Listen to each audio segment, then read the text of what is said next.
Hey guys, it's that Dividend guy. I got news on Ford because I just added it to my watch list after I shot the last video. So I got this in my notifications. Ford's China sales decline again despite new models. Ford Motors July to September vehicle sales in China fell 30% as the U.S. automaker continues to lose ground in the prolonged sales decline in its second biggest market. That's not good news at all. Ford sales in China fell almost 36% in the first quarter and by almost 22% in the second quarter. July to September vehicle sales fell 30% as the U.S. automaker continues to lose ground and prolonged sales decline in its second biggest market. It's not good. Michigan-based automaker delivered 131,060 vehicles in China in the third quarter. Ford said in a statement, Ford sales in China fell almost 36% in the first quarter and 22% by the second quarter. Third quarter sales of the automaker's mass market Ford brand fell almost 40%, while its luxury division, Lincoln, saw sales drop by almost 25% or 24%. Delivered about 421,000 vehicles, in the first 9 months of the year, according to Reuters calculations. Ford has been struggling to revive its sales in China after its business began slumping in late 2017. Sales sank 37% in 2018 after a 6% decline in 2017. The automaker plans to launch more than 30 new models in China over the next 3 years, of which more than a third will be electric vehicles. It also said that it would localize management teams by hiring more Chinese staff and aim to improve relationships with joint venture partners. Ford has launched a series of new models in the third quarter in China, including Focus, sport utility vehicle models, Edge, and electric territory. So, in China, Ford makes cars through its joint venture in the Chang'an Automobile and Jiangling Motors, and it has partnered with Zodi Automobile to sell lower-priced cars. But there seems to have been little progress in the series of moves. Ford named the new president of its main local venture in August and said it would enhance partnership with China through research, production, and marketing cooperation in September. Ford's also planning to revamp some of its existing manufacturing facilities with China to localize production of its premium brand Lincoln. Ford sales were down about 33% in the third quarter, according to Reuters calculations based on the filings. Ford's rival, General Motors, July-September vehicle sales in China also fell 17%. As GM and Ford China sales keep declining, U.S. car companies share a total of China's passenger vehicle sales fell almost 10% in the first 8 months of this year from 10.7 a year ago, according to China Association of Automobile Manufacturers. Over the same period, German car makers' shares have risen 23.8% from 21%. Japanese automakers have jumped to 21% from 18.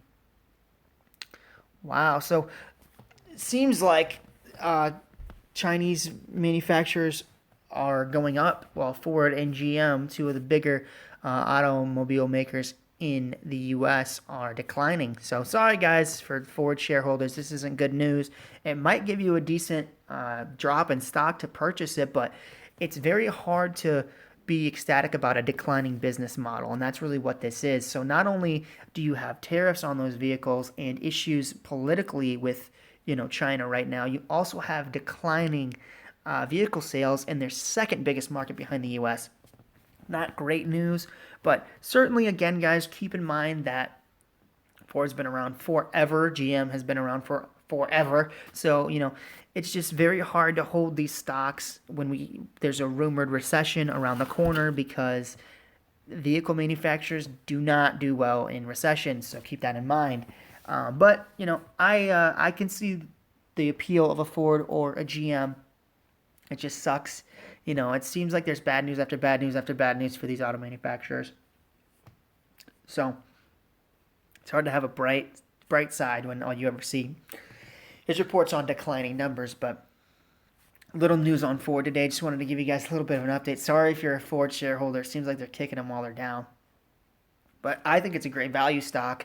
It's a big business. It's a huge market cap. So they can handle some bad news. It's just kind of tough for people who have been holding it for a while, hoping it's going to get to like $10 a share with all this bad news. It's going to be very hard for the stock to push higher when there's no good news coming out about it. So on a little bit of a brighter side, it did say in that article that they were shifting towards more electric vehicles, which means that they could give possibly Tesla a run for their money, because a lot of people are trying to get more eco-friendly. So building more models that are electric, give them a little bit more of an edge in the vehicle market. So maybe if they roll out a few more electric vehicles, their sales could, perk up a little bit again. I think a lot of the decline is coming from people wanting more options for electric vehicles. So if Ford kind of jumps on that bandwagon and kind of follows a Tesla model at a premium price versus Tesla, if they undercut their prices, they might get a better sale. They might get more sales in China and in the US. It's hard to tell. Automakers is kind of a sticky business, so not one that I currently participate in, but I do see the value in Ford and GM. So again, sorry guys if you're a Ford shareholder, just reporting news here. I love doing stuff like this. So thank you guys for watching. It's been that Dividend guy.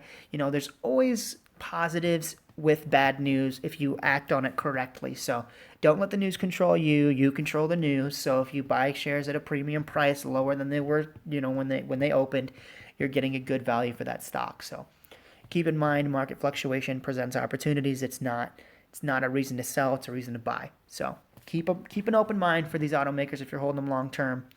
And, good luck to anybody holding Ford shares. So thank you guys so much for watching. It's been that Dividend guy. Remember to hit that subscribe button. And when you hit the red subscribe button, click the notification bell so you don't miss any stock market news, videos like this, or my personal portfolio. I post that every day of the week. And I'm doing like Marvel videos. I'm doing Instagram stories. Doing a lot. So keep notified, keep up with the channel by hitting the notification bell. To all the new subscribers out there, I really do appreciate you guys. I appreciate everybody checking out the channel, giving me feedback on stocks, my holdings, and things like that. So it's very much appreciated, and I'm thankful for everybody that's joined the channel that's new as of late. So again, thank you guys for watching. Remember to hit that subscribe button, and I'll see you guys in the next one. Thanks.